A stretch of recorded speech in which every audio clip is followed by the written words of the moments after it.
Okay, we are on 9.7 trig identities. This is on page 514 through 516 in your textbook. And we have all our fundamental trig identities right here. I did take time in class to explain where they came from. We derived them. I'm going to quickly show this here. Here is our Pythagorean identities. And you can pause and take a look at it if you want. And then here's how we came about our cofunction identities down here. But I am not going to explain that in this video. I'm going to hop right to it. So here are our trig identities that we are going to use. Don't forget that we must also identify our trig sign. Again, all are positive. Sine and cosecant are positive. Tangent, cotangent are positive. Cosine and secant are positive in quadrant 4 there. So we're going to need to apply that. I am going to scoot on down, and concept number 1, finding trig values. We are given that sine of theta equals 4/5. We are also given the range between half a pi and pi, which is really telling us it is in that quadrant 2 right there. Alright, we're going to find all the trig functions for that. In quad 2, real quick, sine and cosecant are positive, but everything else is negative. Alright, so you can see sine is positive right there. And what I'm going to do is I'm going to apply my Pythagorean identity there with sine, and that's sine squared theta plus cosine squared theta equals 1. So I'll just write that, sine squared theta plus cosine squared theta equals 1. And now what's sine? Well, sine is 4/5, so I'm going to substitute it in there, but that is squared plus cosine squared theta equals 1. And I'm going to square 4/5. 4 times 4 is 16. 5 times 5 is 25 plus cosine squared theta equals 1. Next, what I'm going to do is go ahead and subtract 16 25ths from both sides, getting it away from that left-hand side and moving it on over to that right-hand side of the equation, getting cosine theta all by itself, which is what I want to solve for, cosine theta.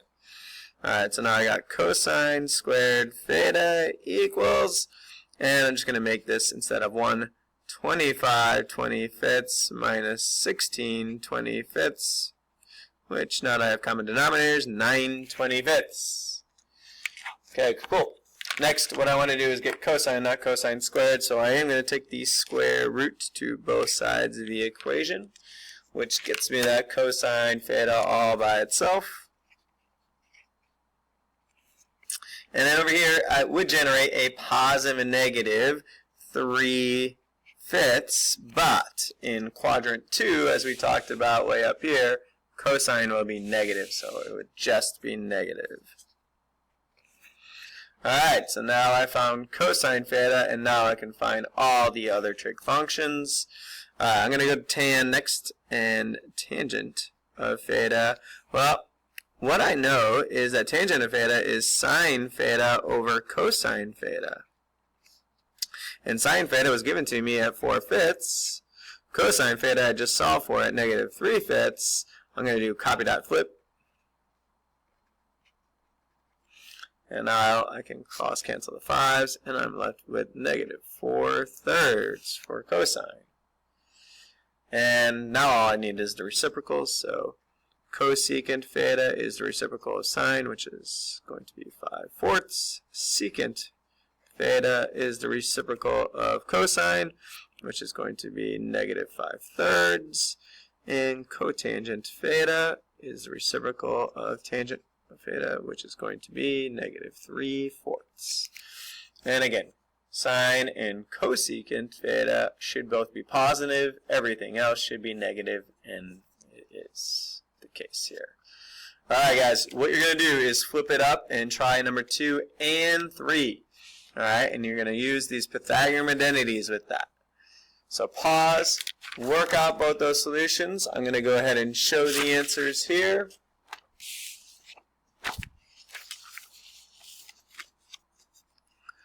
Alright, and there is the answers to both 2 and 3.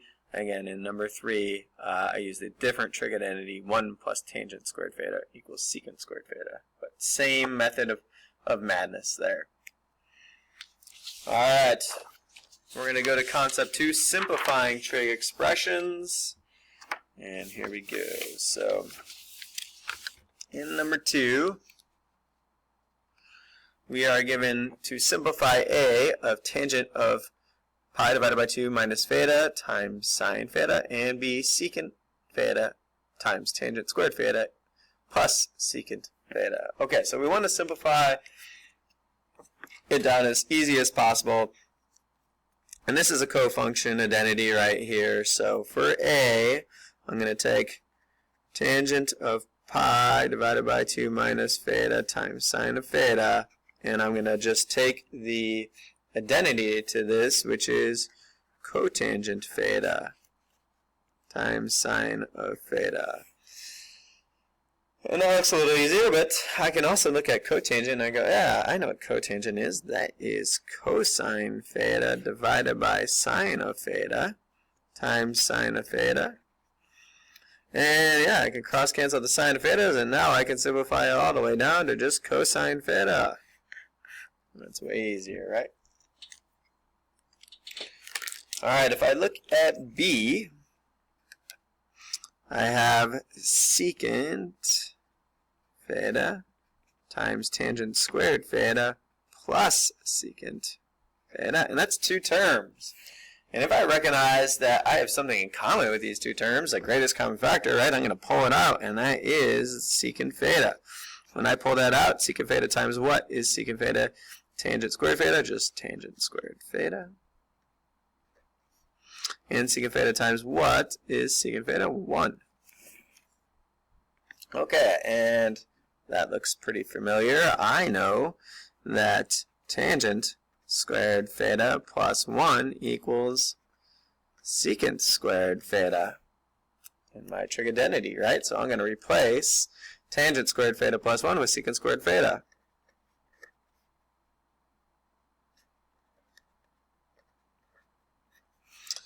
And now I'm just multiplying secant theta times secant squared theta, which is going to give me secant cubed theta. And that is as simple as it can get right there. Now, big ideas may not have the exact answer that you simplify to, but I'm sure they have a couple answers in there that will give the right answer. So there we go. Number 5, give it a try. I'm just going to show the answer now, so pause. And here is the answer. Alright, there we go. Next, I'm going to hop on into number 6. Verifying the trig identity. Alright, so this time I have secant squared theta minus 1 divided by secant squared theta, but I want to, instead of just simplify it, I want to simplify it to sine squared theta, or I want it to get to sine squared theta. So, again, when I look at here, I say, well, I know that tangent squared theta plus 1 equals secant squared theta. Well, now if I just subtract 1 from both sides, I get secant squared theta minus 1 is equal to tangent squared theta. So that's what I'm going to do right off the bat. I'm going to replace that secant squared theta minus 1 with tangent squared theta divided by secant squared theta. Okay. And then I'm going to take the tangent squared theta, I'm going to say, well, I know that sine squared theta divided by cosine squared theta is equivalent to tangent squared theta. And I know that secant squared theta is the reciprocal of cosine, so it's 1 over cosine squared theta. And if I have dividing fractions, I can do copy dot flip. So I got sine squared theta divided by cosine squared theta times cosine squared theta over 1. Flip that bottom fraction. Now, look, I can cross cancel cosine squared thetas. What's left? Sine squared theta divided by 1, and that is equivalent to sine squared theta. There we go. So that's how we verify the identity. Go ahead and give number 7 a try. Pause now because I'm going to show the answer.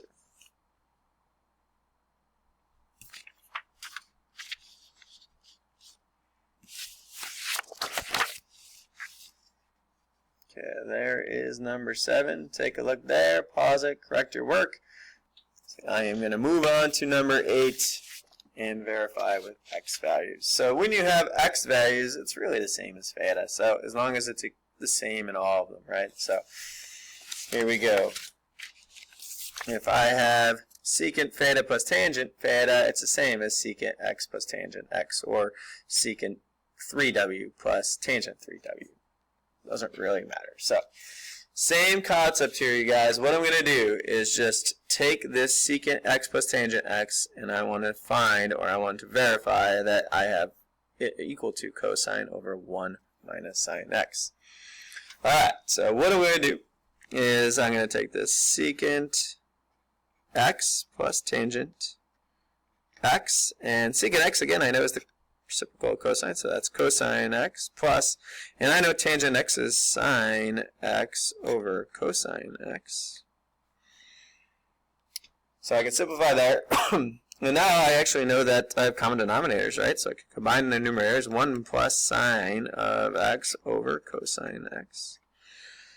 And that's getting close, right? A little bit similar, but I want that 1 minus sine x on the bottom, and I have it on the top there.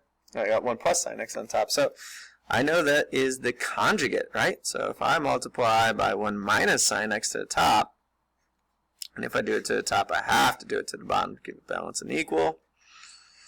Now, on top, I can distribute, right? I really just have to multiply the first and last terms. 1 times 1 is 1. Positive sine x times negative sine x is negative sine squared x. And on bottom, I'm just going to keep this cosine here, x, and then 1 minus sine x. Alright, so now I got that 1 minus sine x on the bottom, but now I got to get rid of this here, and I also got to get rid of that cosine. But if we kind of think back, right, well, cosine squared theta, or x, whatever, plus sine squared theta equals 1, and if I subtract sine squared theta from both sides,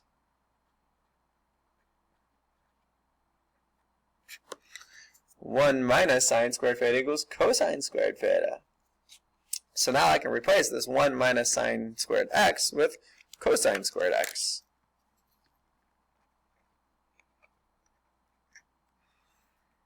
Divided by cosine x times 1 minus sine x. And now I have like bases, right? And all I have to do is subtract my exponents. 2 minus 1 is 1, right? Or that power 2 is going to cancel out with that whole cosine right there. So now I get cosine x on top over 1 minus sine x on bottom. And now that is what I was looking for, you guys.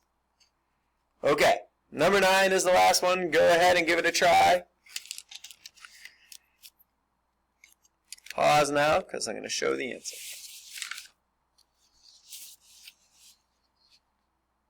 Alright, there it is. Number 9. Sine squared theta plus cosine squared theta equals 1. Or sine squared x plus cosine squared x equals 1. Alright, there we go. There is your notes.